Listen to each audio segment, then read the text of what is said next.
There is a scandal that has recently developed in the world of psychoanalysis, and I want to tell you about it. Some would prefer to have it simply go away quietly, hush it up, or sweep it under the rug. But organizational politics aside, I think it is best to confront such matters head on rather than bury our heads in the sand, remain silent, deny it, blame the accusers, or worse, try to pulp it from the record by a spin doctor. Psychoanalysis already has an image problem, which now has become worse. After reading the abstract of Donald Moss's recent provocative and controversial paper on Having Whiteness, published in the Journal of the American Psychoanalytic Association, at first glance, I thought this might be a joke or satire or hoax, like the Sokol affair, using some postmodern nonsense as argument. But when I saw that Moss is the chair of the program committee of the American Psychoanalytic Association, I realized it was not. And this inflammatory text has already garnered international attention in the news and social media outlets, largely condemning it as racist hate speech. As esteemed evolutionary biologist Jerry Coyne puts it, it's a horrid, racist gamish of obscurantist chest beating in the guise of anti-racism, a steaming pile of psychoanalytic scat. Second, the Journal of the American Psychoanalytic Association has no credibility and apparently no standards. Imagine if this paper used any ethnicity other than whiteness.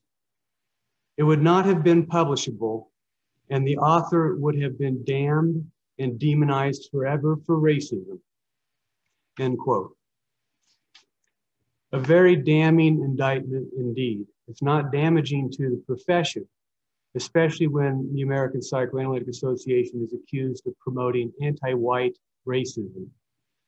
Not only is Moss's essay viewed as a racist embarrassment by an emeritus professor from the University of Chicago, Coyne, Joppa may have also suffered a serious, if not irreparable, blow to its credibility as a premier psychoanalytic journal.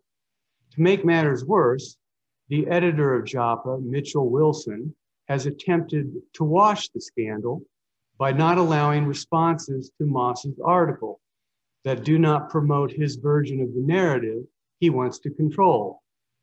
Before I critique Moss, I want to tell you about the backdoor shenanigans that go on behind the scene, as it is most concerning to the integrity of psychoanalytic publishing and the greater issue of academic liberty.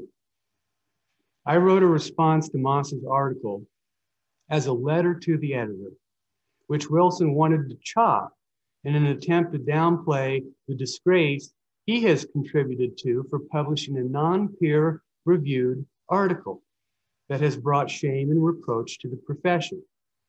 Wilson essentially wanted me to say what he wanted said, to omit my own arguments, water down the controversy, and mention nothing of the journal, the American Psychoanalytic Association, or how psychoanalysis is being publicly perceived and denounced in international news and social media forums in the United States, Canada, the UK, Australia, and New Zealand, just to name a few.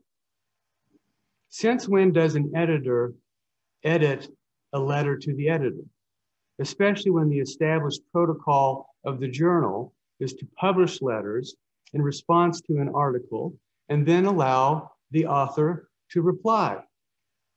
I have not encountered this level of censorship before, as I find it an affront on free thought, and hence this is why I'm making this video. I cannot in good conscience allow someone else to tell me how to think or what I should say in print, as this violates the very premise, veracity, and honor of academic freedom. Not only do I believe Wilson is abusing his power as editor by hegemonically wanting to silence a particular voice he finds irritating, as it does not support his view of reality. But this type of cronyism, of publishing a colleague who serves as a program chair with the same organization, I find most egregious, especially as he tries to protect his own ass over publishing a non-peer-reviewed paper that created a scandal. He has not done us a favor by doing so. But the greater issue at stake here is allowing a free exchange of ideas, which Wilson is deliberately blocking. This exploitation of authority should not go unnoticed, as it affects us all. Now back to Moss, where I offer this rejoinder in the hope that any tarnished misreputations or misperceptions of the profession are remediated, as Moss does not represent the views of all psychoanalysts. I will let you be the judge of whether this critique lacks scholarship or deserves to be pulped. Moss's central thesis is that being white, or having the properties of whiteness, is a parasitic affliction that is inherently pathological, a way of being with no cure, where hatred, epistemological entitlement, superiority, and the need to dominate all other non-white peoples based on difference and otherness is present, quote, at birth, as if, quote, it infiltrates our drives early on in infancy, end quote. Although Moss offers a nebulous disclaimer that whiteness is not the same as being phenotypically white, since whiteness is an inherent property of being white, his distinction is unconvincing at best, if not indefensible. As phenomenological properties cannot be independent from their ontological source, only the way in which they appear. For Moss, they appear, quote, as a condition one first acquires and then has, a malignant, parasitic-like condition to which white people have a particular susceptibility, end quote. He further states this condition is foundational, hence essential and deterministic to a baby's sense of being, a baby, which is acquired after coming out of the womb, instantiated as the pulsional desire to dominate, enslave, and exploit others without scruple. At face value, the claim is absurd. Contrasting whiteness with a capital W with whiteness in lowercase is an ontic distinction without ontological difference as an ordinal property of a property, and is itself incitive. Whiteness is a synecdoche for racism. Something Moss confusedly asserts is at once socially acquired, presumably through the attachment system, and inherent to white people as part of their embodied thrownness. Instead of using a parasitic metaphor, he concretizes it as if it were an infectious medical disease that is uniquely susceptible to whites, when psychoanalysis has long identified prejudice to be a universal human proclivity. It is important to note that Moss's claim is quite different from the claim that racism is institutional, structural, or socially systemic. It's based on largely discredited implicit bias research, which assumes implicit, both unconscious and conscious biases in individuals scale up in aggregate forms to systemic discrimination. Since drives are innate to our embodiment, Moss makes racism an a priori inborn capacity inherent to infantile development and personality formation, which is pathological from the very beginning of life, by attributing causality to simply being born white. In other words, all white people are biologically condemned to be racist by virtue of being thrown in a white-skinned body with certain morphological features. Whether or not Moss considered the political implications of such generalizations is moot, for this is a tacit assumption most listeners or readers of the article would reasonably conclude from his essay. As It has already spurred international outrage on social media and in the news, hence calling it, quote, a racist and pseudoscientific claim, end quote. Now, here are just some of the troubling quotes from Moss's paper. Quote, any infant is vulnerable to the parasite of whiteness. Whiteness originates not in innocence, but in entitlement. We, whites, are licensed at birth and therefore entitled to find, capture, dissect, and overpower our targeted objects. As such, we will finally come to know and take dominion over them. Here's another quote. The voice of whiteness's entitled dominion, inside or out, is firm and final. You, non-whites, are not a people. You are labor. You are not a person. You are a deviant. This is not desire. This is sickness. You are not in need. You are a failure. You are not your own. You are ours. And this final quote. Color provides a universe of suitable objects, placed there like gifts to be captured and crushed, all at a whim, like for so many Gulliverized children.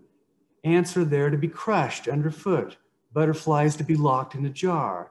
These crushed ants and suffocated butterflies, victims of a nearly cellular narcissism, offer whiteness a platform on which to begin, end quote. One might wonder why a white man would write such sensational things, if only to garner attention based on identity politics under the guise of appeasing diversity optics.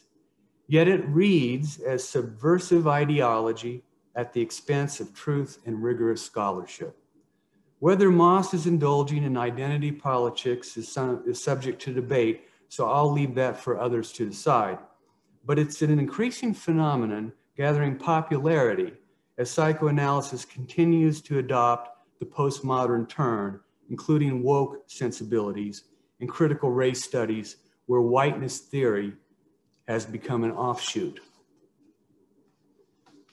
As an academically trained philosopher and psychoanalyst, my reading of Moss's essay is that it's illogical at best, uses racist rhetoric and emotional hyperbole that implicitly casts all white people into homogeneous pathological category, and makes universal statements that are not tenable, supported by empirical evidence, or true.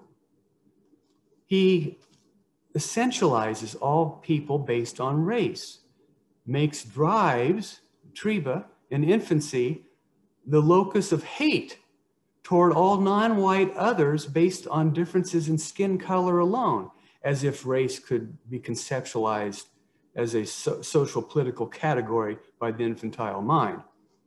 It fails to take into account cognitive and moral development and familiar socialization cultural practices that undermine such broad sweeping propositions, and ignores racial, ethnic, and cultural contexts that inform our being in the world. For example, if a so-called white person were born and raised in India, Japan, or Brazil, let's say, the tables would be turned around. As per Moss's logic, whites would immediately be bad objects for others to loathe and sadistically defile. How then can the universal proclamation of whiteness apply without taking into account historicity, context, and social identity that informs a collective cultural ethos? Even the founder of post-colonial theory, Edward Said, rejects such racial and cultural binaries. When reflecting on the hybridized nature of contemporary life, he writes, quote, partly because of empire, all cultures are involved in one another. None is single and pure. All are hybrid, heterogeneous, extraordinarily differentiated, and unmonolithic. Far from being unitary or monolithic or autonomous things, cultures actually assume more foreign elements, alterities, differences, than they consciously exclude. Who in India or Algeria today can confidently separate out the British or French component of the past from present actualities? And who in Britain or France can draw a clear circle around British London or French Paris that would exclude the impact of India and Algeria upon those two imperial cities? End quote. Moss's provocative essay appears to be based on ideological deference to far-left politics, postmodernism, critical race theory, whiteness studies, informing the need to address diversity imbalances and power differentials. But it has gone too far afield and is conceptually unsophisticated, if not dangerous, incendiary incitement. Moreover, it is destructive to race relations that are currently tempestuous in our multicultural societies. This type of identity politics actually reinstalls and reinforces racist thinking and racialized categories into our social discourse and schemes of conceiving distributive justice that polarize groups even further rather than facilitate dialogue and reconciliation. Every deplorable sin in culture is now because of whiteness or white privilege, entitlement, supremacy, a rather pathetic reaction formation where whitey must pay for the sins of their forefathers.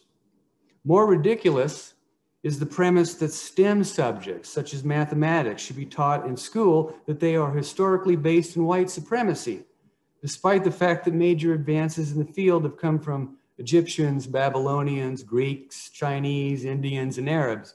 And whatever ethnicity a mathematician is, they seem to get similar results. Another recent deplorable event by a psychoanalyst was a lecture given by Aruna Khilanani at Yale University School of Medicine, who said, and I quote, "There are no good apples out there. White people make my blood boil," further claiming that all white people are out of their minds. They are psychopathic, end quote. But then she publicly confessed to having murderous, quote, fantasies of unloading a revolver into the head of any white person that got in my way, burying their body and wiping my bloody hands as I walked away relatively guiltless with a bounce in my step, like I did the world a fucking favor, end quote. A lecture that was widely denounced as hate speech and an incitement to violence. This kind of race-based vitriol is a symptomatic expression of extremist ideology that has garnered wide currency both in the academy and broader society. This trend in our culture is the complete opposite of Martin Luther King's exhortation to judge people not on the color of their skin, but on the content of their character. Now skin color is primary and whiteness is an index for debasement and pathology. Although I have no need to be a defender of being white and perpetuate the current polarization in race relations, it is a further embarrassment to the profession when psychoanalysts now look like racist psychobabble buffoons who get on Fox News, bequeathed with the new titles Dr. Kill a White Man and Dr. Woke. The undisciplined use of racist tirades by professionals only foments more abhorrence, disgust, and hurt, especially when they are perceived by others as undermining the legitimacy of what we write in professional journals, which further sullies our image to the public when already plagued by crisis and ideology. Furthermore, I find value judgments making universal statements based on skin color to be inane, if not immoral, socially divisive, and gravely irresponsible, as they simply stoke more division and animus that already exist in our troubled racist times. How could the claim that the inherent or an innate pathological disposition of whiteness, itself a social construction, applies to all people who are identified or labeled as white, let alone advance any constructive discussions about social justice, systemic power imbalances, cultural ethnic differences, race matters, and their possible amelioration? where this is where the work lies.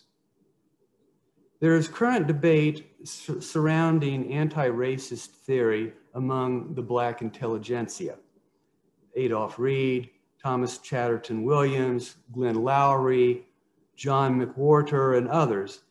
And we should be mindful that these ideas do not represent Black people across the board, but I point to them as evidence of a diversity of views contested by Black professionals themselves. Among these are critiques of Ibram X. Kendi's How to Be an Anti-Racist, what Coleman Hughes calls anti-intellectual, based on its empirical inaccuracies and ideological drift over rigorous database analysis, as well as against diversity consultants like Robin DiAngelo's white fragility, what John McWhorter refers to as a racist track, which Jonathan Church further denounces as flawed science based on epistemologically dubious implicit bias research generalized to society as a whole. These critics point out how dehumanizing, supercilious condensation occurs when anti-race sentiment is used as an argument to dignify Black, Indigenous people of color, when it in fact diminishes them as people, like the racism Moss attributes to all whites. All this does, predictably, is lead to provoked defensiveness, outrage, and white backlash, hence making social rifts, indignation, resentment, and animosity more pronounced. Despite the fact that critical race theory originated in legal studies examining how race and racism is correlated with institutional, structural, and systemic practices, as well as other social justice inequities, these historical antecedents have been interpreted and subsumed within contemporary critiques in the phenomenology of culture that are predicated on race itself. Or critical race theory would not have attracted such fervor from common citizens and US legislators who have introduced proposed bills to ban teaching CRT in elementary and secondary school. The problem with treating white people en masse as a homogeneous category is that it succumbs to a reductio ad absurdum argument that fails to take into account pluralities and a whole array of mutable differences in people mediated by other complex social factors, as if whites as a social collective are responsible for the suffering of all non-whites. Given the historical fact that human civilization was largely built on slavery orchestrated by numerous races, nations, and ethnicities before white imperialism, the focus on parasitic colonial white supremacy as determinate ontological oppression in contemporary society neglects the most egregious problems with universalizing race in the most totalizing ways. This pseudo-reasoning is not only a category mistake, it is a prejudicial ideology based on the bankrupt circular premise that claims, implicitly or explicitly, that all whites oppress alterity by virtue of being white. Hence, an obtuse causally reductive proposition, itself a racist belief, nothing short of bigotry. If race is used as a dog whistle to condemn one group while condoning another based on skin color alone, then we have an inherent contradiction or antinomy based on the paralogism of pitting one identity against another in the service of identity politics that will meet with no resolve. This will only produce vehement resistance, reproach, and retaliatory rebuke by the targeted group under assault.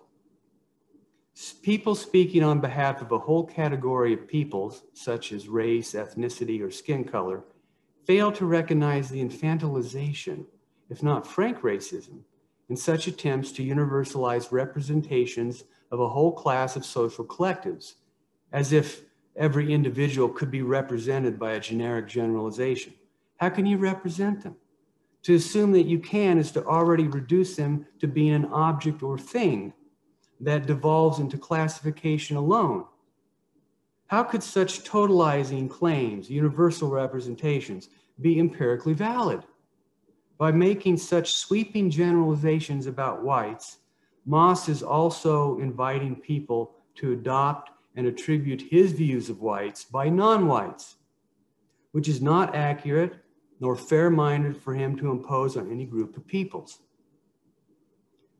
In my book, The Ontology of Prejudice, I was one of the first contemporary psychologists to address the notion of universal racism based on unconscious predisposition, but provide ethical arguments for why we, as humanity, must transcend this primitive form of thinking based on the simple economy of identity and difference. It pains me to witness the growing split and social rupture I anticipated 25 years ago when I wrote that book. People should be called out when they violate a humanistic collective ethos, especially when it potentially justifies and leads to retaliatory racism, such as we are currently witnessing with the rise of anti-Semitism and anti-Asian hate crimes, as it perpetuates more disdain and a perverse, distorted logic directed toward alterity as the evil other. When this type of mentality is under the sway of unconscious ideology, looking for an emotional whipping boy to pillory, regardless of what skin color, ethnicity, trans, or gendered subject is pointing the finger.